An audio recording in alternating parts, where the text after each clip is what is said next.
성경이 우리에게 가르쳐주는 예수 믿는 사람, 하나님을 믿는 사람들의 특징은 기쁨이라고 가르쳐주고 있습니다. 그래서 오늘 우리가 읽은 말씀 중에 첫 절이 14절 첫 절이 시온에 따라 노래할지어다 이스라엘아 기쁘게 부를지어다. 이 시온의 딸 이스라엘이 하나님의 백성을 다 가르치는 거거든요. 특별히 14절부터 있는 내용은 이스라엘 민족에게도 주는 예언이긴 하지만은 이 구약을 읽다 보면 이 예수님을 영접한 크리스찬들에게 일반적으로 주시는 하나님의 큰 축복을 앞으로 되어질 수많은 사람들이 예수를 믿고 어떤 복을 받을 것인가 그것을 이렇게 이 메시아의 일을 예언하는 그런 기절들이 나오는데 오늘 읽은 부분이 바로 그것입니다. 그래서 너무 은혜가 크니까 17절 같은 것은 완전히 이 복음성가로 나와서 그렇게 아름답잖아요. 정말 너무 아름다운 하나님의 그 사랑과 그런 그 하나님의 능력을 우리가 보는데요. 그런 그 하나님을 그런 하나님을 믿는 사람들은 당연히 이렇게 살아야 된다고 14절 같이 이렇게 명령을 하는 것입니다. 예루살렘 따라 전심으로 기뻐하며 즐거워할지어다. 전심으로 기뻐하며 즐거워할지어다. 하나님의 백성은 온 마음을 다하여 기뻐하고 즐거워하고 그렇게 살게 하나님이 만드셨다는 거예요. 기뻐하고 즐거워할 일이 없는 것은 마음속에서 하나님이 잠깐 외출을 하신 거예요. 우리가 믿음 생활을 제대로 못한 거. 그런 것을 이 오늘 본문이 말해주는데 먼저는 이 우리들의 성경이 말하는 우리들의 생활의 믿음 생활의 특징이 기쁨이라는 것을 먼저 생각해 보겠습니다.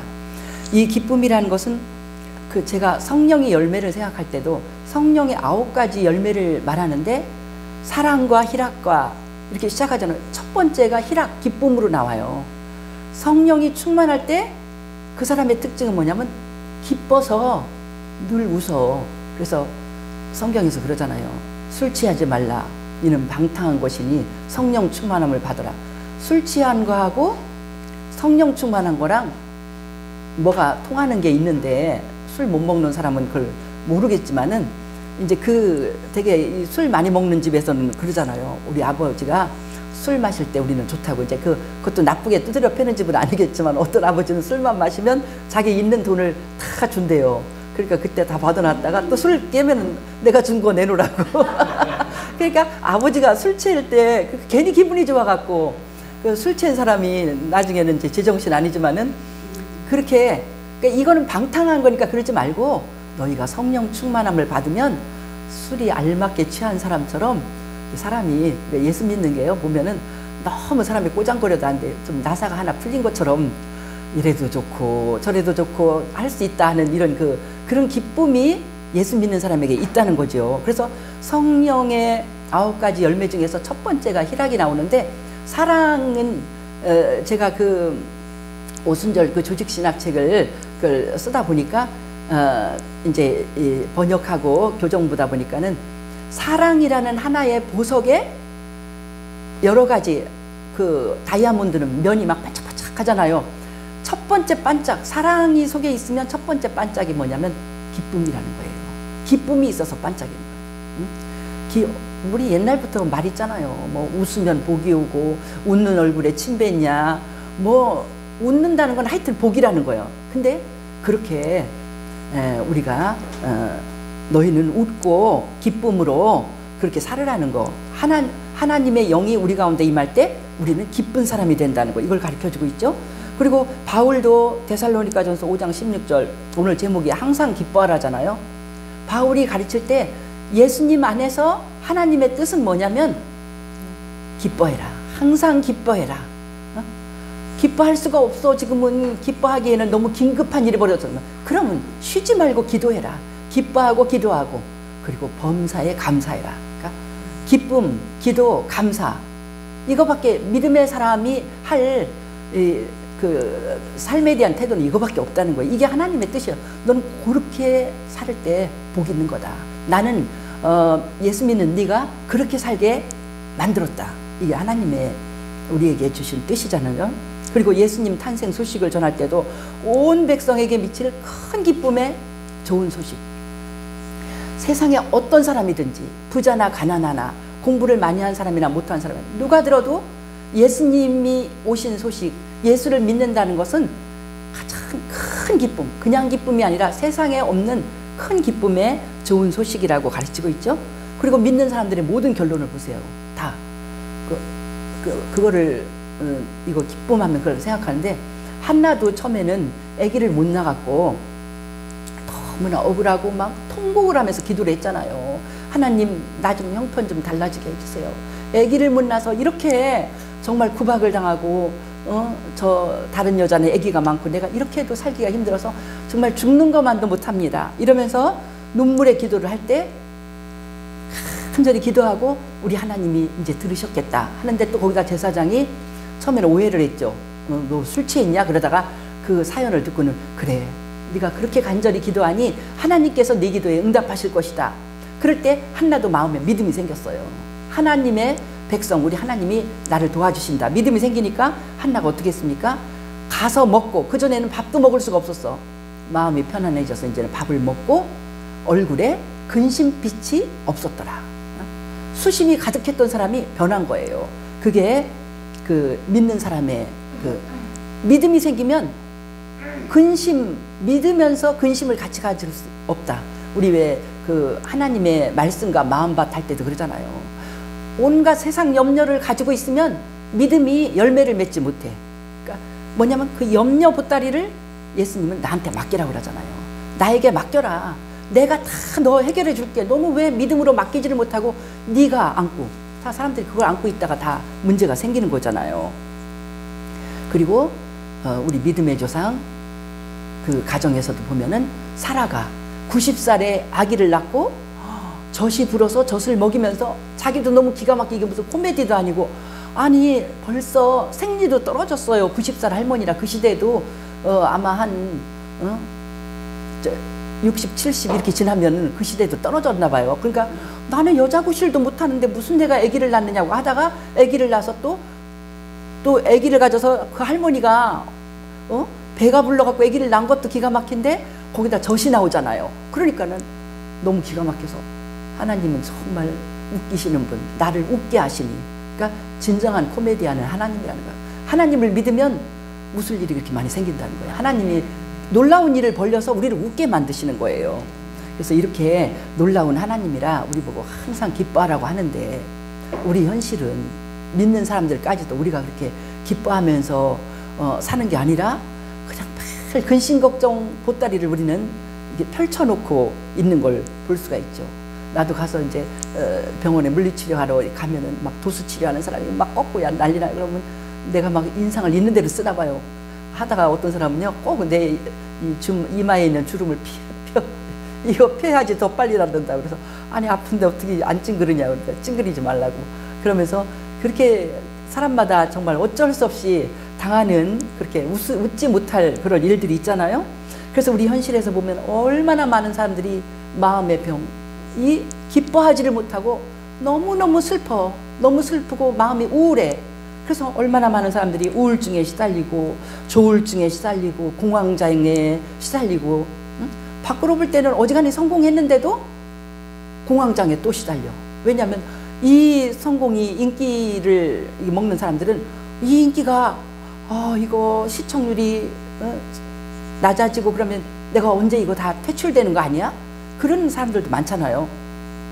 그런 사람들까지 공황장애를 앓고 있는데, 심지어는 많은 그 믿음의 사람들까지도 하나님 안에서 정신을 안 차리고 있다가 그대로 그냥 믿음은 다 까먹고 이런 병에 걸리는 것을 볼 수가 있죠.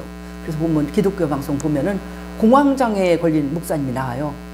자기는 이제 그거를 극복을 하면서 아직도 자기가 어떤 그 어려움에 막 또 조울증 같은 거 막 우울하고 이게 오면은 하나님 안에서 이걸 해결하려고 하면서 자기가 그냥 다 밝혔대요. 나는 이런 사람이다. 그렇게 했더니 많은 목사님들이 우리 사모도 우울증에 걸려 있습니다.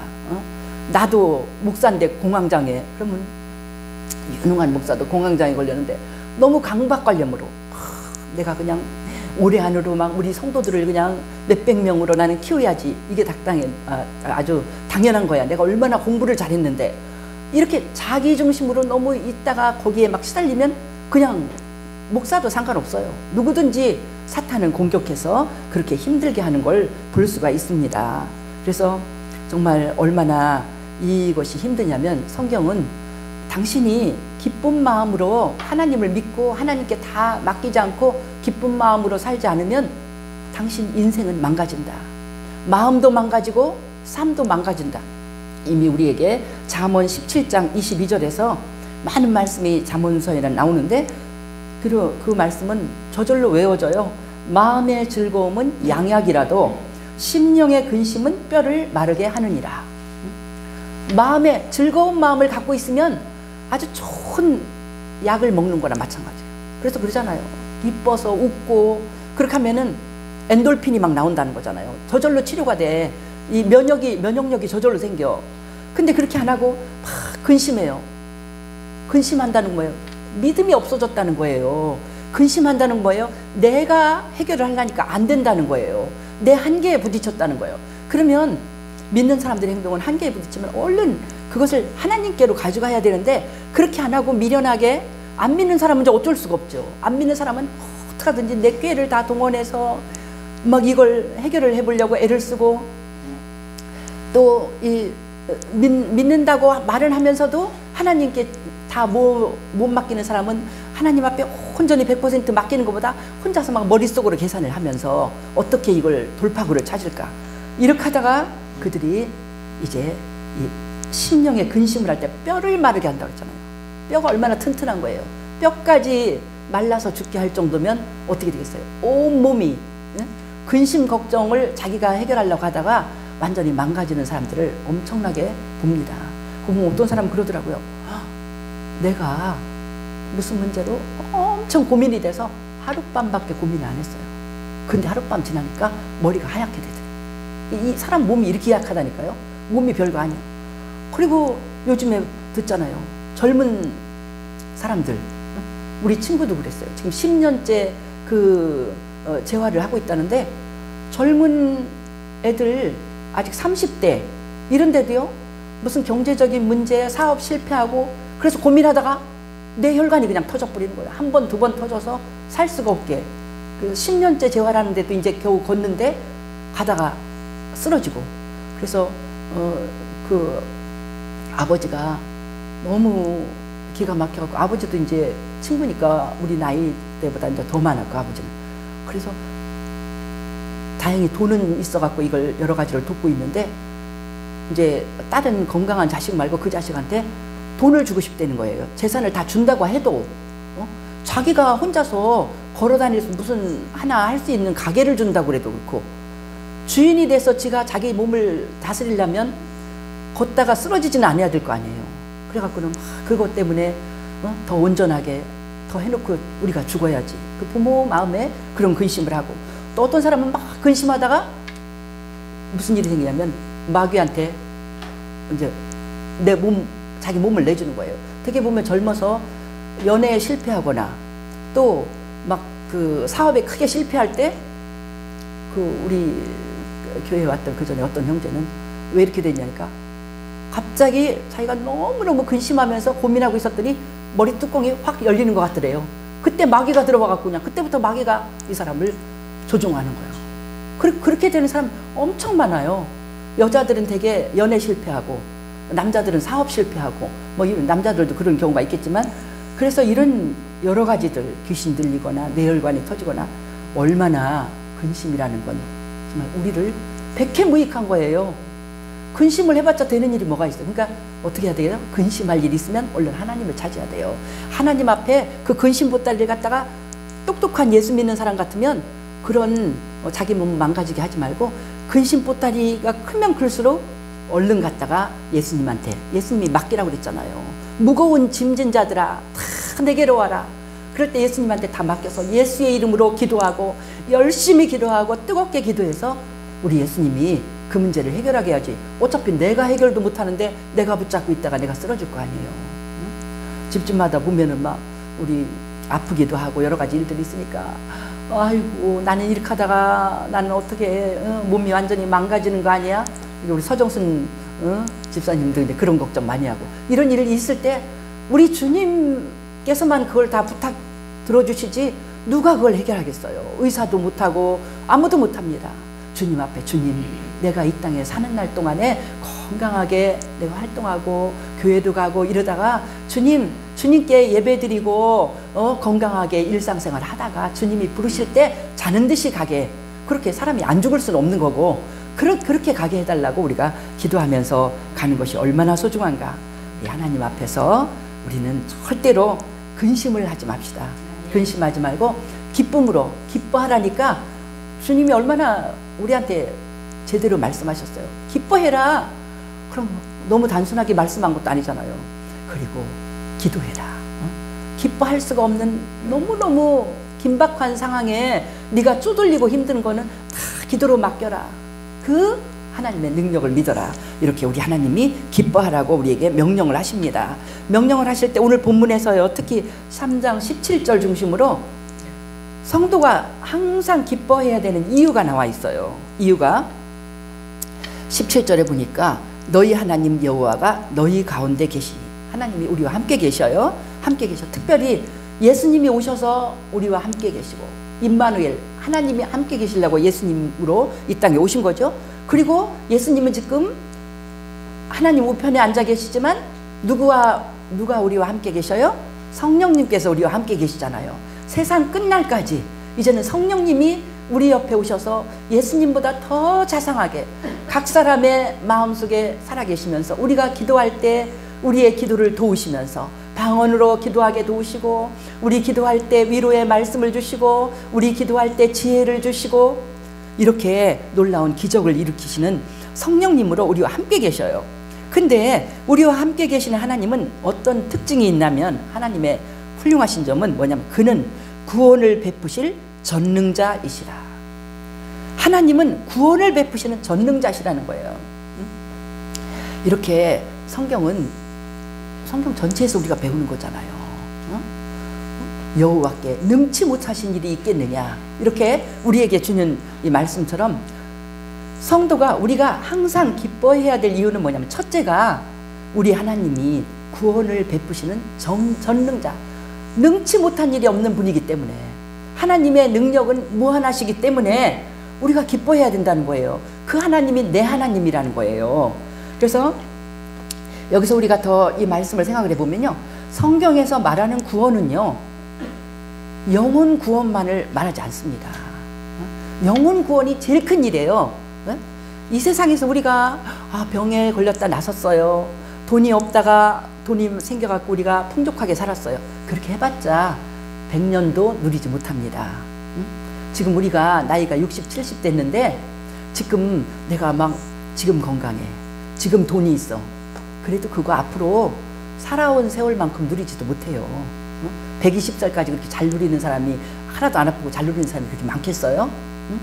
그런데 그래서 제일 하나님이 우리에게 주시는 구원의 제일 큰 구원은 뭐냐? 영혼 구원이에요. 하나님께서 예수 믿는 우리를 예수를 믿었다는 그 한 가지를 보면서 그냥 예수님의 십자가의 피공로로 내 모든 죄를 용서하시고 영원한 천국의 백성이 되게 이렇게 우리를 맞아주십니다. 그러니까 여러분은 지금 제일 기뻐할 이유가 영혼이 구원받은 이유인 줄 믿습니다. 우리 가운데 우리가 세계적으로 그렇게 착하고 세계적으로 그렇게 의롭고 하나님 앞에 공로가 그렇게 많은 사람이에요? 아니에요. 그래도 우리보다 더 많은 훌륭한 사람이 있을지라도 우리는 이미 성공을 했습니다. 예수님을 영접했기 때문에 천국 가는 건 따놓은 당상이야. 믿었기 때문에 벌써 우리가 수시로 입학하고 서울대나 이런데 연고대 입학하면 정말 든든할 거 아니에요. 우리가 바로 그런 사람이에요. 우리는 벌써 우리 하나님이 다 허락을 해준. 그러니까 죽어도 걱정은 없어. 다 이미 천국이 우리들의 축복입니다. 근데 그건 이제 죽은 다음이고 이 땅에서 사는 일이 만만치 않잖아요. 날마다 전쟁입니다. 날마다 전쟁. 우리 한국사님도 저렇게 본인의 걱정은 없겠지만 손자랑 자녀들이랑 살면서 날마다 그냥 무슨 일들이 생긴다고 이렇게 하는데 다 우리 마찬가지예요.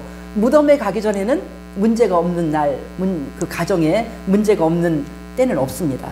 그런데 성경은 우리에게 가르쳐 주기를 구원이라는 것은 영혼 구원뿐만 아니라 이 세상에서 우리가 부딪히는 해결할 수 없는 모든 일에서 구원을 말하는 것입니다. 그걸 어디서 깨닫냐면 사도행전 4장을 읽을 때 40년 된 안전뱅이를 고쳤잖아요. 그러니까 막 종교 지도자들이 베드로를 압박을 합니다. 그 예수의 이름은 잘못된 이름이라고 하려고 누구의 이름으로 이 사람을 고쳤느냐. 그러니까 베드로가 이 병자를 고친 착한 일에 대해서 너희가 묻느냐? 네? 나사렛 예수의 이름으로 이 병자를 고친 착한 일에 대해서 말할 때 이 사람이 어떻게 구원받았는가를 묻느냐? 이렇게 병을 고친 일이라고 안 하고 구원. 병자에게 구원은 뭐예요? 병이 낫는 거잖아요. 그러니까 그렇게 말하면서 베드로가 대답하기를 나사렛 예수의 이름으로 이 사람의 병이 나았다. 이렇게 말하면서 베드로가 그들에게 예수님의 이름을 전파하는 걸 볼 수가 있습니다. 우리가 그런 그 구원, 천국에 가는 그 구원뿐만 아니라 이 땅에서 우리가 해결 못할 많은 난관과 어려움과 그 모든 일에서 다 구원해 주신다는 것이 하나님이 구원을 베푸실 전능자라는 그 말에 들어있는 것입니다. 다 들어있어요. 그래서 그 90세 된 사라가 아기를 낳은 건 이건 병은 아니잖아요. 아기를 못 낳는 여자가 아기를 낳았어요. 아기 낳는 것도 구원이에요. 그 가정에서는 아기가 없는 가정인데 그들의 소원인 아기를 낳게 해준 거. 그래서 그때 하나님이 사라에게 그랬죠. 아우, 나는 다 끝났는데요. 무슨 아기를 낳아요? 그러니까 여호와께 능치 못하신 일이 있느냐 하면서 꾸중을 했잖아요. 그리고 귀신 들려서 이 벙어리 된 이런 귀신 들린 그 아이 때문에 고민하는 아버지한테 그 아버지가 예수님한테 할 수 있거든 좀 고쳐주세요. 그러니까 예수님 꾸중했잖아요. 할 수 있거든이 무슨 말이냐. 감히 하나님 앞에 할 수 있거든이라는 말이. 믿는 자에게는 능치 못한 일이 없느니라. 아멘. 아멘. 하나님이 전능하시기 때문에 그 하나님을 믿는 자에게는 능치 못한 일이 없는 줄 믿습니다. 귀신도 쫓겨나가는 일, 아기를 낳는 일, 병을 고치는 일, 무슨 일이든지 경제적인 일도 마찬가지예요. 서울에 권사님들이 이제 그 서울 교회에 세 분이 있는데 세 분이 우리가 그 교회에 있을 때는요 초기에 이분들이 다 서울에서 반지하에 살면 제일 가난하잖아요. 그 동네가 빌라촌이기 때문에 그 중에는 심지어 우리 집에도 반지하가 있었는데 거기서 살던 권사님도 있었어요. 그런데 아니 그 예수 믿은 그 세월 10년 20년 지나면서 아니 어떻게 그렇게 부자가 되는지 나도 알 수가 없겠어요. 그 가난한 그 권사님이 그냥 일을 하면서 그것도 남편도 또 다 특징이 뭐냐면 남편은 다 도망가고 없어. 그런 집들이었어요. 남편들이 둘은 완전 엄청난 부자야. 엄청난 부자인데 잘못된 남자들이라 그냥 다 저 혼자서 재미있게 놀다가 그냥 나중에 객사에서 나타나지. 하여튼 그런 집인데도 엄마의 그 고생하면서 키울 때 애들이 그렇게 열심히 공부하면서 그렇게 애들이 전부 다 회사에 나가서 잘 되고 그래갖고 아니 뭐냐 그 가난한 권사님이 집이 몇 채나 되고 권사님 한 분도 뭐 사업체에다가 또 다 건물주가 다 된 거예요. 아니 옛날에 그 반지하에서 연탄가스 때문에 막 예배를 드리려고 구역 예배 드리려고 갔다가 막 가스 중독 걸렸다 그래서 막 실어 나오고 이렇게 냄새가 나서 거기서는 예배를 못 드릴 정도로 그렇게 살았는데 어떻게 하다 그렇게 다 경제적으로도 좋아지는지 그건 하나님의 전능하십니다. 그들이 저리 기도하면서 하나님 앞에 나갈 때 우리 하나님은 어떤 분야든지 능치 못하심이 없습니다. 이렇게 나갈 적에 얼마나 많은 하나님의 은혜가 있는지 전능하신 하나님이 우리의 이 병을 고쳤을 때 특히 저한테는 29살 때 의사도 못 고치는 제가 기도해서 하룻밤 기도하는데 우리 하나님이 병을 고쳐주실 때 제 믿음이 완전 큰 믿음이 됐어요. 와, 그전에는요 젊었기 때문에 아프지를 않았거든요. 나이가 들으니까 저도 이번에 이제 이거 수술 받고 이렇게 아프지 진짜 수술 받거나 이런 일을 그렇게 심각한 건 해보질 않았거든요. 젊었을 때는 뭐 그런 거 몰라요. 그래서 막 대학 다닐 때는 나는 복음에 제일 강한 것을 내가 구원받는다. 복음은 너무 아름다워. 사랑하라고 가르쳐. 이거에 내가 빠졌었어요. 근데 내가 탁 아프고 나니까 아니 뭐지? 거기 장로교식이라 병들었을 때 기도하라는 거 안 가르쳤어요. 근데 믿음도 응용을 해야 돼요. 안 가르쳤음에도 불구하고 진리는 저절로 진리를 사모하는 자에게 이렇게 가르쳐 오는 걸 볼 수 있어요. 혼자 내가 창세기를 캠퍼스에서 그렇게 많이 전도를 했는데 천지를 만드신 하나님이 인간을 만드셨다. 내 몸이 고장이 났어. 그럼 이거 하나님이, 내가 전도한 하나님이 진짜 살아계신 하나님이라면, 살아계신 하나님이면 내 몸을 고쳐주셔야 되는 거 아니야? 그래야 진짜 하나님이지. 그래서 내 몸을 위해서 기도했어요. 누가 기도하라고도 안 했어요. 근데 혼자 기도했어요. 또 김신호 목사님 일부러 불러갖고 기도하라 소리 듣고 싶었어요. 그분은 병들었을 때 기도했다고 그래서 실제로 기도했더니 그 병이 나으니까 내가 눈이 완전히 떠져갖고 성경에 있는 모든 기적이 다 영접되는 거예요. 그 전까지는요, 우리 모임은 장로교식이라 그렇게 가르쳤어요. 기적을 인정하지 않았어요. 그래서 중풍병자를 고쳤다. 그러면 네가 생각한 거랑 행동이 다른 것을 고치는 거다. 이런 식으로. 이거 아주 이런 은유는 필요 없습니다. 이것도 다 못된 거야. 성경에 솔직하게 말한 건 있는 그대로 우리가 받아들여야 되죠. 그래서 내가 고침을 받으니까 이제는 막 우리 친정아버지가 폐혈증까지 가갖고 그 우리 교회에 있는 의사가 있었는데, 시립병원에 있는 의사가 이제 가망이 없습니다. 영정사제까지 다 준비해놨어요. 그런데 기도를 해도 처음에는 안 받아들이더라고요. 딴소리하고. 그러더니 한 열흘을 이제 막 점점 아무것도 못 잡수고 돌아가시게 생기니까 어느 날 우리는 가서 얘기하고 있었는데 아버지가 그런 거예요. 나를 위해서 기도해달라고 그러는 거예요. 이제는 뭘 붙잡아야 되겠다 싶었나 봐요. 그래서 우리가 기도를 했더니 열흘이나 못 드신 분이 아멘 하고 그렇게, 그때 이제 임목사도 같이 가고 자녀들이 여럿이 있었는데, 그러더니 그때부터 점점 살아나기 시작하는 거예요. 살아나서 죽을 잡수는 그날에 내가 미국으로 공부하러 떠난 거예요. 그래서 얼마나 미국 가 있는 동안에 막 아버지가 건강하시게 그렇게 막 산을 타면서 고사리를 꺾어다가 성도들 밥 먹을 때 막 그거 제공을 하고 그렇게 했는데, 그런 식으로 하다가 우리 시어머니도 그 믿음으로 기도했더니 막 머리, 얼마나 심각한 병들이에요. 머리 한가운데 혈관이 막 꽈리 모양으로 2cm로 불어난 걸 수술도 안 하고 임 목사님과 모든 목사님들이 기도하는 그 기도를 듣고 우리 하나님이 그냥 수술 안 하고 그걸 지나가게 했죠. 그리고 나서 우리 이제 어머니가 들어오실 때 우리 친정엄마도 믿음 갖기가 굉장히 힘든 사람이에요. 너무 현실적인 사람이거든요. 그런데 그때 친정엄마 입에서 예수 부활하셨네요. 이 말이 누가 시키지도 않았는데 그 말을 하시는 거예요. 부활절도 가까이 오잖아요. 그 말의 의미는 뭐냐면 예수 부활이 믿어진다는 거예요. 우리 어머니가 돌아가셨다고 다 소문났어요. 니네 외숙모 이제 돌아가신다. 물 한 모금도 못 드시고 돌아가신다. 다 소문났어요. 이제 어떻게 사냐. 뇌 한가운데를 수술을 해야 되는데 그때가 80이었어요. 그래서 10년을 더 살고 90에 돌아가셨잖아요. 그러니까 이렇게, 이건 뭐냐면 능치 못하심이 없는 하나님, 이 하나님을 믿으시기 바랍니다. 이 하나님을 믿으면 자신감이 생겨서 어지간한 일에 놀라지 않고 기쁨으로 우리가 뻗어나갈 줄 믿습니다. 그래서 우리 교회에서도 보면은요, 그 전에 최영철 성도님 그냥 얼굴이 꺼머접접해서 이렇게 있는 걸 이제 침례 교육시키느라고 말씀을 가르치잖아요. 전도사님이 보고, 목사님 얼굴이 밝아지셨어요. 이게 사람이요, 특징이 그러네.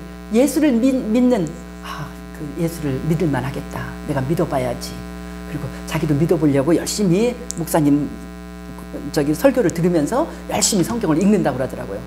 그러면 얼굴이 밝아져요. 기뻐진다는 거예요. 이게 그 든든한 백 하나님을 믿는데 얼마나 든든합니까? 우리는 고아가 아닙니다. 나이 들면요, 고아 아닌 사람 없어요. 여기 부모님 살아계신 분이 몇 명이나 되겠어요.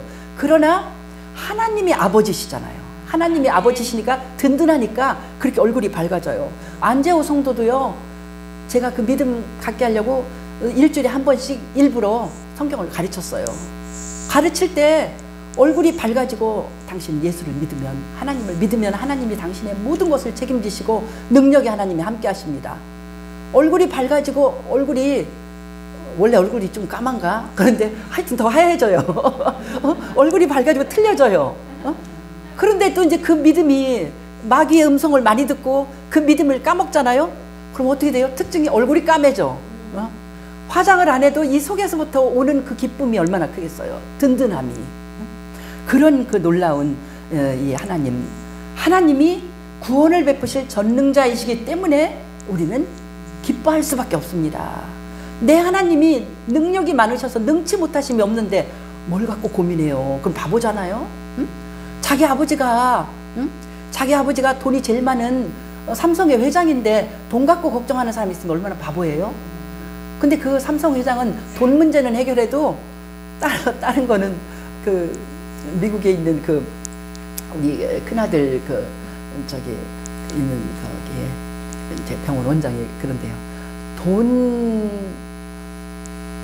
돈 문제, 세상에서 제일 쉬운 것은 돈 문제를 해결하는 것이다. 그 사람 그런데 왜냐면 그 사람 돈이 많으니까 돈으로 해결하는 일은 제일 쉬운 거다. 그렇게 말을 한다는 거예요. 그 사람 돈이 많으니까 그러지만 그 돈 아닌 그 사람은 돈으로 해결할 수 없는 일이 너무 많기 때문에 고민이 많다 이 말이죠. 근데 우리 하나님은 어때요? 돈 문제뿐만 아니라 건강의 문제나 무슨 인간관계의 문제나 어떤 문제든지 질병의 문제나 우리 하나님은 다 해결하시니 우리가 얼마나 든든한 하나님의 자녀입니까? 그래서 우리는 같이 이걸 같이 따라서 합시다. 전능하신 하나님이 내 모든 문제를 해결하십니다. 다시 한번 전능하신 하나님이 내 모든 문제를 해결하십니다. 시작. 아멘, 아멘. 그런 전능자이시기 때문에 그 하나님이 바로 내 하나님이기 때문에 우리는 항상 기뻐하면서 살아야 되는 것입니다.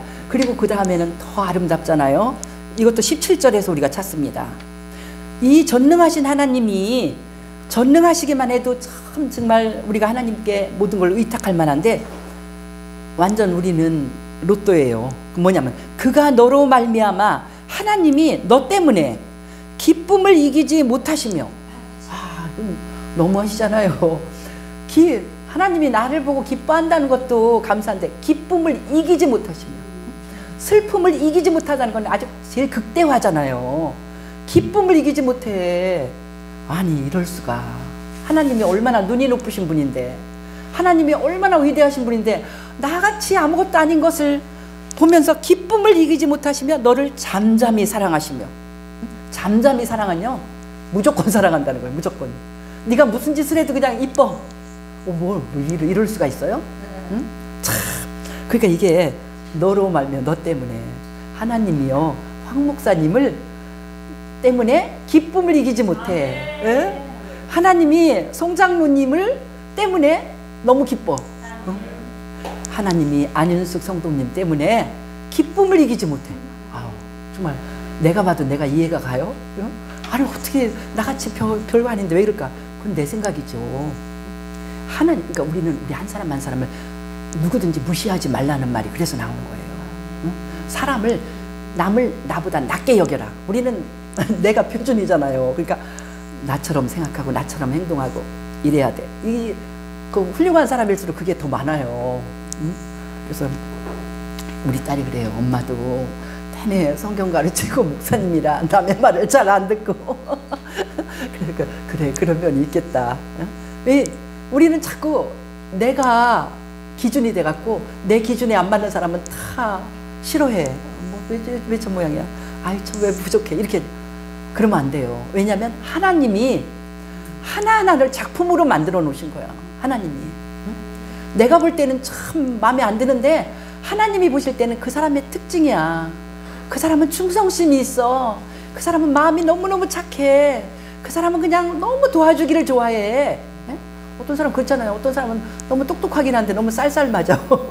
그 각 사람에게 훌륭하고 아름다운 점이 있어. 우리 하나님.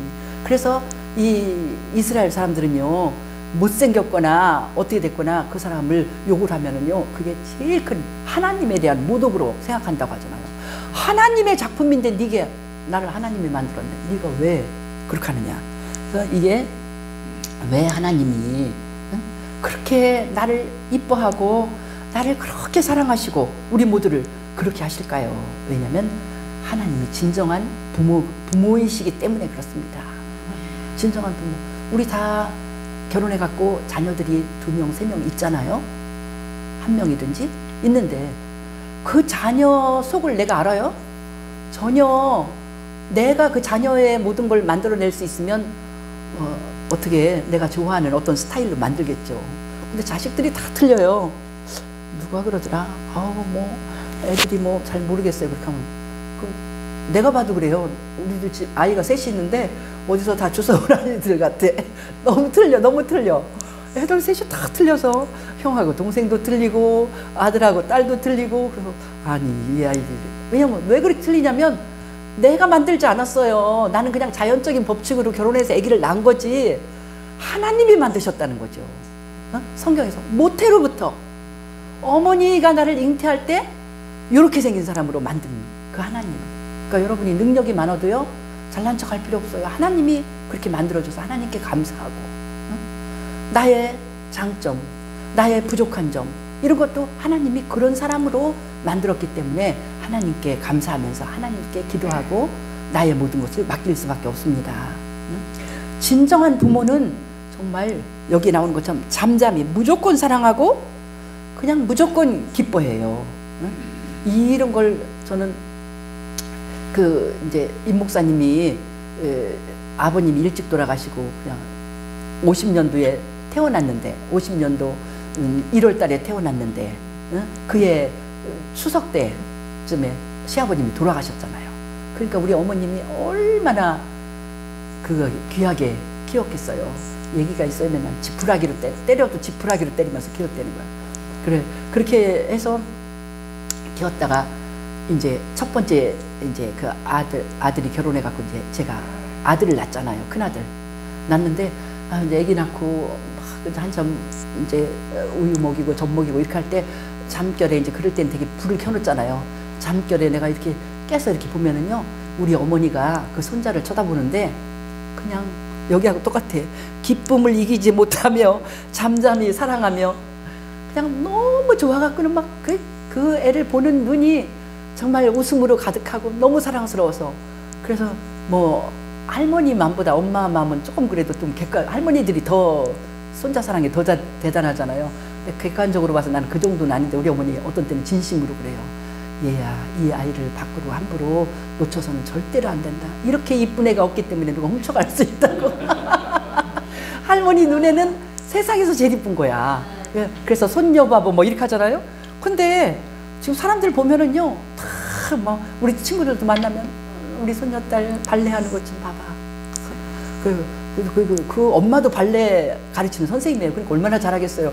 그래도 남의 손자는요 발레가 그 할머니는 꿀이 뚝뚝 떨어진다 그러죠. 그래서 남의 손자는 뭐 그렇게 잘해도 그냥 하는가 보다 이래.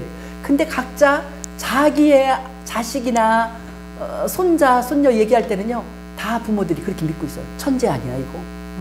천재, 다 천재라고 그래요. 그리고 진짜 그렇게 말하는 사람 많이 봐요. 우리 아들은 천재예요. 우리 손자 천재예요. 근데 저도 그렇게 할머니랑 깜빡 속아. 우리 손녀가 천재가 아닐까.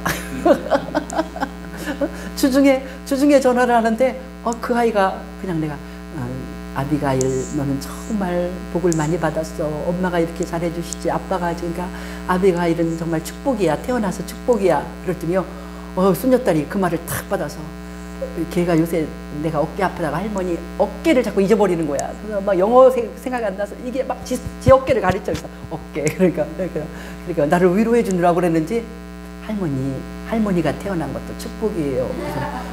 그래서 그러면서 이유를 대는 거야.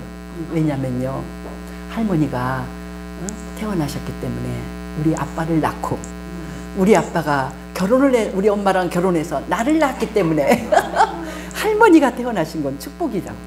그래서 굉장히 위로가 되더라고요. 내가 생각할 때 아유 저 아들 좀 못난 거 아니야? 이렇게 하고 있었는데 이 손녀가 그렇게 말을 해주니까 이 손녀 바보 이게 왜 그럴까요? 자기의 피 붙이니까 그러는 거예요. 하나님도 마찬가지라는 거예요. 언제 제가 글을 쓸 적에 자식을 셋을 낳아야지 하나님 마음을 안다. 그 뭐야? 10명의 자식이 있으면 다 깨물으면 아프다고 10손가락 깨물어서 안 아픈 손가락 있냐? 부모 자식 간의 관계에서 얘기하잖아요. 하나님이 그렇다는 거예요. 우리 하나님이. 이 많은 특별히 예수 믿는 사람, 하나님의 그 말씀을 영접하고 예수를 믿을 때 내가 너를 구원하고 내가 네 하나님이 되고 너는 하나님의 말씀 가운데 산다. 거기에 우리가 믿음으로 들어온 거잖아요. 그래서 하나님의 자녀가 됐잖아요. 그런 우리를 볼 때, 이 자리에 앉은 예수 믿는 한 사람 한 사람을 볼 때 하나님이 너 때문에 기쁨을 이기지 못하고 너를 잠잠히 사랑하시며, 마성열 성도님, 하나님이 마성열 성도님을 향해서도 기쁨을 이기지 못하고 내가 예수 믿어봐야 되겠다 이렇게 하고 교회 와서 예배 드리면 기쁨을 이기지 못하고 잠잠히 무조건 사랑하신다는 거예요. 누구든지, 서정순 집사님도 김양자 집사님도 누구든지 우리 하나님은 그렇게 잠잠히 사랑하시고 우리가 기도하면 그 기도를 들어주시려고, 그래 믿음으로 가짜로 기도하지 말고 진짜 믿는 믿음으로 기도해라, 내가 들어줄게, 속히 들어줄게, 이러면서 우리를 사랑하시는 그 무조건적인 사랑, 우리가 그 사랑을 생각할 때 얼마나 힘이 납니까? 예수 믿는 나를 기뻐하시고 사랑하시는 것입니다. 성질을 못 냈는데 그래도 예수 믿고 애쓴다, 고쳐갖고 조금 더 훌륭하게 되려고 애쓰는구나, 많이 부족해도 예수님 닮아가려고 노력하는구나. 이런 우리를 볼 때 하나님의 사랑 얼마나 큰 사랑이에요. 아들을 아끼지 않고 주신 하나님이 무엇을 주지 않겠느냐. 그러니까 우리는 어떤 사람이냐면 하나님이 우리를 얼마나 사랑하냐면 하나님에게 무슨 아들이 있겠어요. 하나님 자신이잖아요. 예수님은 하나님이 사람의 몸을 입고 오셔서 나에게 가장 큰 모든 복을 주시려고 십자가에서 그 모진 고난을 당하시고 죽기까지 하셨잖아요. 그렇게 아들을 아끼지 않고 하나님이 주시는데 뭐는 못 주겠냐는 거예요. 뭐는 못 주겠냐. 여러분이 이 땅에서 부족한 것 우리 하나님이 다 주기를 기뻐하십니다. 요구되는 것은 100% 믿음과 끈질기고 간절한 기도뿐입니다. 우리 하나님은 우리에게 가장 큰 축복으로 기쁘게 우리 하나님께서 모든 선물을 주시고 하나님께서 우리를 사랑하시고, 그러니까 우리 하나님의 특성은 뭐예요? 하나님의 능력과 사랑입니다. 사랑만 있어도 능력이 없으면 뭘 못 해주잖아요, 자식에게. 근데 우리 하나님은 능력이 무궁하시고 한없는 사랑으로 나를 사랑하시기 때문에 그 하나님이 우리를 응원하셔서 죽으면 천당, 이 땅에 있을 때는 항상 우리의 기도를 들으시며 우리의 부족한 것을 넘치도록 채워주시고 축복해 주기를 원하시니 얼마나 큰 놀라운 은혜입니까? 그래서 우리는 사랑을 생각하면서 이걸 따라합시다. 나는 하나님의 사랑을 받으려고 태어났습니다. 시작. 나는 하나님의 사랑을 받으려고 태어났습니다. 다시 한번. 나는 하나님의 사랑을 받으려고 태어났습니다. 아멘, 아멘. 하나님의 은혜입니다. 우리가 이 놀라운 하나님의 능력과 사랑 굳게 믿고 항상 기쁨으로 어떤 어려움이 와도 근심에 빠지지 않고 우리 하나님께 기도하면서 항상 승리하는 놀라운 사랑스러운 하나님 자녀 되시기를 예수님의 이름으로 축복합니다. 이 시간에 한 목소리로 이 하나님 앞에 우리가 그런 사람 되게 해달라고 기도하겠습니다. 할렐루야. 귀하신 주님, 우리 주께 영광 돌립니다. 능력의 주여 역사하여 주시옵소서. 귀하신 하나님 아버지, 주께서 함께하여 주시어서 사랑하는 우리 성도들에게 주여 놀라운 은혜로 역사하셔서 아버지여 하나님의 전능하심을 굳게 믿고 간절히 기도하는 우리 성도들 되게 하여 주시옵시고, 하나님의 놀라운 사랑, 나를 기뻐하시며 잠잠히 사랑하시는 그 한없는 사랑, 무조건적인 그 하나님의 사랑을 우리가 받고 있사오니 아버지여 놀라운 그 사랑을 믿고 주 앞에 나가게 도와주시옵소서. 능력의 주여 역사하여 주시옵소서. 아버지여, 아버지의 놀라운 은혜로 역사하여 주시어서 아버지 사랑하는 우리 성도들 삶에 힘들고 어려운 일이 많이 있어도 아버지여 우리 주님께서 함께 하실 때 아버지여 모든 것을 극복하고 승리할 수 있습니다. 우리 하나님께서 함께 하시기 때문에, 이 놀라운 하나님이 우리와 함께 하시기 때문에, 하나님의 능력이 무궁무진하시기 때문에, 우리들의 모든 문제를 해결하시기 때문에, 우리들의 모든 질병을 해결하시기 때문에 아버지여 사랑하는 자들이 기쁨으로 승리할 줄 믿습니다. 역사하여 주시옵소서. 예하신 주여 사랑하는 자들의 아버지여 육신이 연약한 것을 치료하여 주옵소서. 나사렛 예수의 이름으로 모든 병 많은 사랑하는 자들에게서 떠나갈지어다. 모든 연약함 떠나갈지어다. 마음의 근심과 마음의 우울감도 떠나갈지어다. 나사렛 예수의 이름으로 마귀는 우리의 마음을 우울하게 만들고 아버지 우리의 마음을 낙심하게 만들지만 우리 주님께서 주시는 것은 우리에게 기쁨이오니 우리에게 기쁨과 소망이오니 주여 이 주의 말씀을 영접하고 아버지여 마음이 건강해지게 축복하여 주옵소서. 나사렛 예수의 이름으로 예수님의 소망과 기쁨이 그들의 마음 가운데 들어갈지어다. 나사렛 예수의 이름으로 연약한 육신이 강건해질지어다. 귀하신 주여 전능하신 주님을 믿고 기도하여서 아버지여 육신이 연약한 자들 모두 강건하게 축복하여 주시옵소서. 능력의 주의 역사하사 나사렛 예수의 이름으로 악한 질병들은 떠나갈지어다. 악한 질병 떠나가고 강건할지어다. 건강한 몸으로 주께 영광을 돌릴지어다. 귀하신 주여 하나님의 무한한 사랑을 받고 있사오니 아버지여 그 사랑을 믿고 아버지여 우리도 이런 놀라운 사랑으로 하나님을 사랑하며 이웃을 사랑하게 도와주시옵소서. 능력의 주여 기쁨의 원천 되시는 주님 우리 사랑하는 성도님들 아버지여 마음에 근심하지 아니하고 우리 주님 앞에 항상 기뻐하면서 항상 기도하면서 감사의 삶을 살아가게 역사하여 주옵소서. 승리의 삶을 살아가게 하여 주시옵소서. 주님만 높이게 하여 주시옵소서. 주님만 기뻐하게 하여 주옵소서. 기쁨으로 모든 사람을 위로하게 하여 주옵소서. 지금은 우리 주 예수 그리스도의 은혜와 하나님 아버지의 지극하신 사랑하심과 성령님의 감동 감화 역사하심이 하나님의 뜨거운 사랑과 하나님의 전능하심을 믿고 기뻐하며 살기로 결심하는 사랑하는 하늘빛교회 성도들 머리 위에 지금부터 영원토록 함께 하시기를 간절히 축원하옵나이다. 아멘.